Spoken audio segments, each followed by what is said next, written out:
واہ کیا مرتبہ ہے غوث سے بالا تیرا، اونچے اونچوں کے سروں سے قدم آلا تیرا، سر بھلا کیا کوئی جانے کہ ہے کیسا تیرا، اولیاء مرتے ہیں آنکھیں وہ ہے قلبہ تیرا۔ وہ شان سرکار غوث پاک رضی اللہ تعالیٰ عنہ کی سچائی یہ ہے کہ سرکار غوث پاک کا مقام کیا ہے، ان کی شان کیا ہے، ان کی منزلیں کیا ہیں، حقیقت میں کوئی بیان نہیں کر سکتا۔ فرمایا سرکار غوث پاک رضی اللہ تعالیٰ عنہ نے اپنے ایک خادم کو بھیجا، جائیے بازار میں سے کپڑا خرید کے لائیے۔ خادم حضرت ابو الفضل کی دکان پہ گیا اور ان کی دکان پر جانے کے بعد کہا کپڑا وہ دیجئے جو 1 گز 1 دینار کا ہوتا ہو۔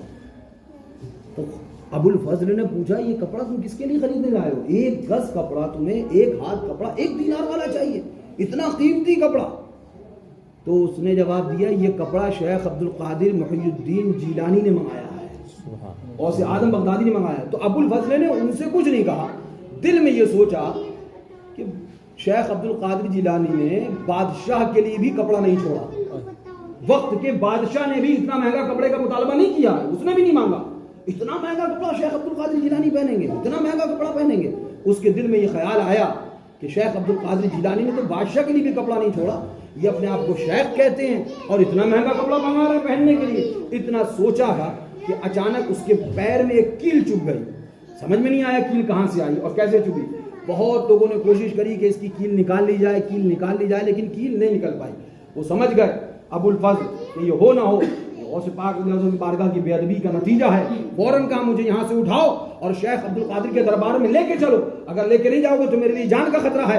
لوگ انہیں لے کے پہنچے سرکار غوث پاک کی بارگاہ میں۔ سرکار غوث پاک نے دیکھا، فرمایا کیسے آیا ابو الفضل؟ کہا حضور یہ معاملہ ہو گیا۔ فرمایا کیا سوچ رہے تھے یہ تو بتاؤ پہلے۔ انہوں نے یہ نہیں بتایا کہ ہم نے یہ سوچا، فرمایا کیا سوچ رہے تھے یہ تو بتاؤ پہلے۔ تم یہ سوچ رہے تھے کہ میں نے 1 گز کپڑا 1 ہاتھ کپڑا 1 دینار کا منگایا ہے، اتنا مہنگا کپڑا میں پہنوں گا تو میں شیخ کیسا؟ سنو، قسم ہے اس خدا کی جس کی تم پوجا کرتے ہو، پرستش کرتے ہو اور جس کو میں خدا مانتا ہوں، قسم ہے اس خدا کی میں اپنی مرضی سے کچھ نہیں پہنتا۔ یہ کپڑا جو میں نے منگایا ہے مجھے رب کی بارگاہ سے حکم ہوا ہے عبد القادر کپڑا وہ منگاؤ جو 1 گز 1 دینار کا ہو، تم پر ہمارا جو حق ہے ہم تمہیں اس کی قسم دیتے ہیں کہ تم اتنا مہنگا کپڑا منگاؤ، اسے زیب تن کرو تاکہ جو کپڑا تم پہنو وہ بغداد میں کسی کے پاس نہ ہو۔ خدا سے حکم آیا ہے، یہ رب نے حکم دیا ہے، اس لیے میں یہ پہنتا ہوں، میں نے اس لیے منگایا ابو الفضل، اپنے لیے نہیں منگایا۔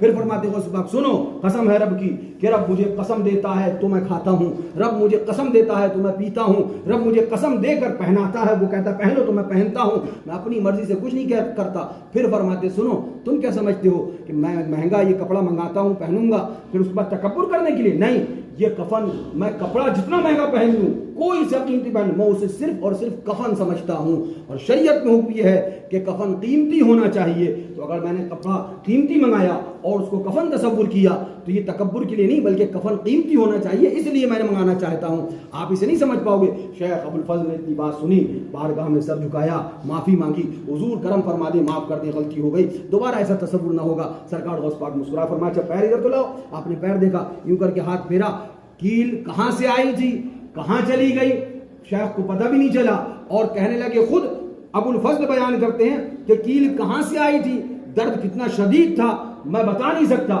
لیکن غوث پاک نے جیسے ہی اپنا دست اقدس پھیرا کیل کہاں چلی گئی، درد کب غائب ہو گیا مجھے پتا بھی نہیں۔ سبحان اللہ۔ تب اعلیٰ فرماتے ہیں سبحان اللہ، تو اپنے وقت کا صدیق اکبر، غنی و حیدر و عادل ہے یا غوث، بھرن والے تیرا جھالا تو جھالا، تیرا چھینٹا میرا قاصد ہے یا غوث۔